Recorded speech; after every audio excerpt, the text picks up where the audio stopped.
येथील एका गावातून धक्कादायक घटना समोर आली आहे। सख्या मामाने आपल्या 9 वर्षीय भाचीला शेतात नेऊन तिचा विनयभंग केला।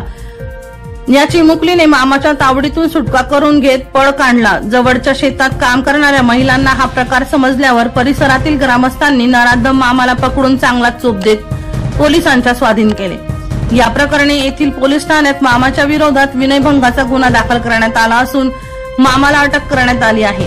मिळालेल्या माहितीनुसार चाळीसगाव तालुक्यातील एका गावातील 9 वर्षीय बालिका आपल्या आई वडिलांसमवेत राहते। रविवारी दिनांक 30 सकाळी 9:30च्या सुमारास या बालिकेच्या मामा समाधान उर्फ सोमा अभिमान भिल हा घरी आलेला होता। बाजारातून सँडल घेऊन देतो असे सांगून तो भाचीला घेऊन गेला। मात्र बराच वेळ होऊनही मुलगी परत आली नाही, म्हणून तिच्या कुटुंबियांनी तिचा शोध सुरू केला असता परिसरातील एका शेतात काम करणाऱ्यांनी समाधानला पकडून ठेवल्याचे व पीडित बालिका रडत असल्याची माहिती त्यांना मिळाली। हुनबारे पोलीस ठाण्यात पोस्को कायद्यासह इतर विविध कलमान्वये संशयित समाधान भिलच्या विरोधात गुन्हा दाखल केला आहे। दीपक राठोड यांचा रिपोर्ट DR न्यूज जळगाव।